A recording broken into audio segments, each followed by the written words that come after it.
नमस्कार दोस्तों, इस वीडियो में आपका हार्दिक स्वागत है। मैं हूं पत्रकार योगेंद्र योगी।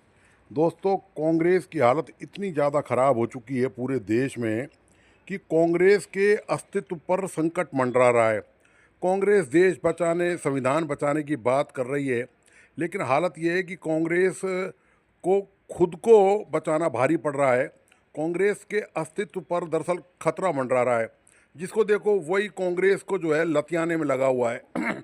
जो रीजनल पार्टियां कभी कांग्रेस की भागीदार हुआ करती थी और कांग्रेस उनका बड़ा भाई हुआ करती थी, आज वही क्षेत्रीय दल जो हैं वो कांग्रेस को धकेआने में, लतियाने में लगे हुए हैं। कांग्रेस की कोई इज्जत रह नहीं गई है पूरे देश में, और ये दरअसल कांग्रेस ने खुद ने किया है। ये इसकी जिम्मेदार कांग्रेस खुद है। कोई दूसरे एक हालात नहीं है, कोई भारतीय जनता पार्टी नहीं है, कोई आरएसएस नहीं है। आज ये जो नौबत आई है, ये जो नया मामला मैं आपके सामने रख रहा हूँ वो ये है कि तमिलनाडु में जो डीएमके की गवर्नमेंट है, स्टालिन की सरकार है, वहाँ पर डीएमके ने साफ कह दिया कांग्रेस से कि वो सत्ता में भागीदारी वहाँ पर नहीं देगी कांग्रेस को तमिलनाडु में। दरअसल तमिलनाडु में जो कांग्रेसी हैं, जो संगठन के कांग्रेसी हैं, उन्होंने सत्ता में भागीदारी की मांग करी थी डीएमके से। तो डीएमके के जो मंत्री हैं पेरास्वामी, उन्होंने साफ कह दिया कि तमिलनाडु में किसी भी सूरत में कांग्रेस को सत्ता में भागीदारी नहीं दी जाएगी।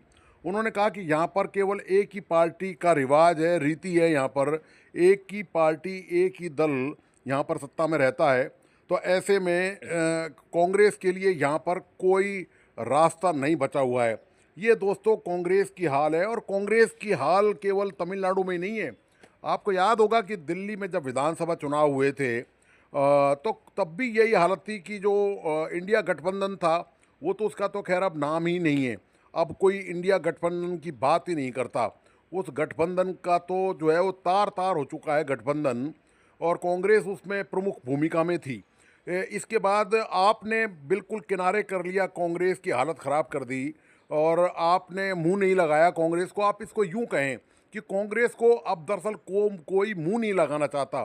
कारण यह है कि कांग्रेस ने बर्बादी के रास्ते खुद ने तय किए, खुद ने चुने हैं। पश्चिम बंगाल में भी अब चुनाव होने वाले हैं, तमिलनाडु में चुनाव होने वाले हैं, और भी एक दो राज्यों में चुनाव होंगे। वहाँ कांग्रेस भी प्रयास यही कर रही है कि किसी भी तरह वहाँ पर अपना जिंदा होने का सबूत वहाँ पर शायद दे। तो पश्चिम बंगाल में आप जानते हैं कि वहाँ ममता बनर्जी का राज है, और वहाँ पर सवाल ही नहीं होता कि कांग्रेस से वो कोई सीट शेयरिंग करेंगे। ममता बनर्जी के कलेवर तेवर और उसकी पार्टी की जो मजबूत स्थिति है पश्चिम बंगाल में, वो उसके बाद तो सवाल ही नहीं होता कि ममता बनर्जी कांग्रेस या कोई छोटा मोटा कोई दूसरे जो विपक्षी दल हैं वहाँ पर उनसे कोई गठबंधन वहाँ पर तैयार करे। ये दोस्तों कांग्रेस की हाल हो चुका है। इससे पहले भी जितने भी चुनाव हुए, अभी विधानसभा जो चुनाव हुए थे, उनमें भी विपक्षी दलों ने कांग्रेस को दरकिनार कर दिया। दरअसल अब कांग्रेस में जान नहीं रही है, कांग्रेस के अंदर अब वो वजन नहीं रहा है दोस्तों, वो ताकत नहीं रही है कांग्रेस के अंदर कि अब कांग्रेस को कोई अपनी सत्ता में भागीदारी करे। और फिर देश में इतने छत्रप पनप गए हैं, इतनी रीजनल पार्टियां देश में मौजूद हैं, और लंबे समय से उनका राज्यों में शासन चल रहा है, चाहे वो तमिलनाडु हो, पश्चिम बंगाल हो, दिल्ली में आप हो। ऐसी जो क्षेत्रीय और जो दूसरी पार्टियां हैं उनका वहाँ पर ज़बरदस्त वर्चस्व है। बिहार से आपको पता ही है कि कांग्रेस को भगाया जा चुका है, और बहुत बुरा हाल हुआ था। मात्र 6 सीट इस बार विधानसभा चुनाव में बिहार में कांग्रेस को मिली थी। ये कांग्रेस की हालत हो चुकी है इतनी ख़राब दौर से, शायद ही आज़ादी के बाद जिस कांग्रेस ने पूरे देश में शासन किया हो, हर राज्य में उसका शासन था। धीरे धीरे धीरे धीरे करके एक एक राज्य कांग्रेस के हाथ से जाते रहे, और उन राज्यों में क्षेत्रीय दलों ने जन्म ले लिया। वो सब के सब जो क्षेत्रीय दल हैं, आज ये जितने भी क्षेत्रीय दल हैं दोस्तों, चाहे वो डीएमके हो, चाहे ममता बनर्जी हो, चाहे ये अरविंद केजरीवाल को आप छोड़ दें, ये एक नई पार्टी है, इसका कांग्रेस से कोई संबंध नहीं रहा। लेकिन ये तमाम जो क्षेत्रीय दल देश में मौजूद हैं, वो दोस्तों इसी का अंग रहे हैं, इसी का अटूट अंग रहे हैं किसी ज़माने में, किसी दौर में। कांग्रेस के साथ ही वो थे, कांग्रेस की प्रमुख भूमिका में उनके नेता थे, चाहे वो ममता बनर्जी हो, चाहे और जो दूसरे नेता रहे हैं, वो कांग्रेस के प्रमुख चेहरों में एक हुआ करते थे।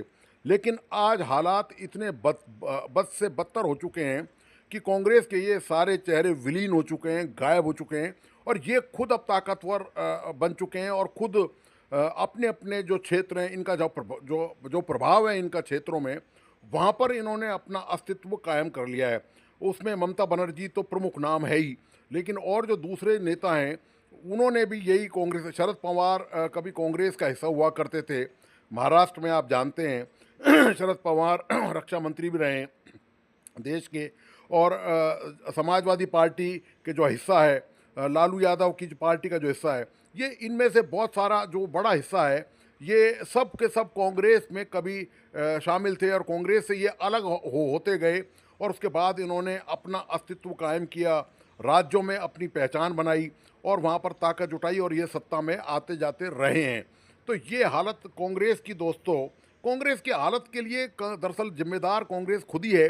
कभी भी भ्रष्टाचार का मामला हो, कोई भी ऐसा बड़ा मुद्दा हो जिसमें कांग्रेस को उठाना चाहिए था, कांग्रेस उठाती कहाँ, कांग्रेस तो खुद ही गिरी पड़ी है भ्रष्टाचार के आरोपों से। सोनिया गांधी से लेकर और राज्यों में जहाँ पर इनकी सत्ता रही है, जो दूसरे जितने भी राज्य हैं या मौजूदा राज्य हैं या जहाँ सत्ता ये गंवा चुके, उनके तमाम बड़े बड़े नेता जो हैं उनके खिलाफ मुकदमे दर्ज हैं भ्रष्टाचार के मामलों में।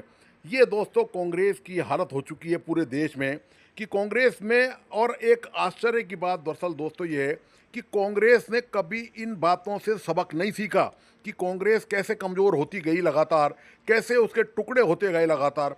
इसका विवेचन, इसका एनालिसिस, इसका विश्लेषण कभी कांग्रेस ने नहीं किया। केवल गांधी परिवार के इर्द गिर्द कांग्रेस घूमती रही और दूसरों को मौका नहीं दिया। यही आरोप भारतीय जनता पार्टी बार बार में लगाती है कि ये वंशवाद की पार्टी है, ये परिवारवाद को ही प्रोत्साहन देती है, उनको संरक्षण देती है, उन्हीं के नेता यहाँ पर आगे आते हैं।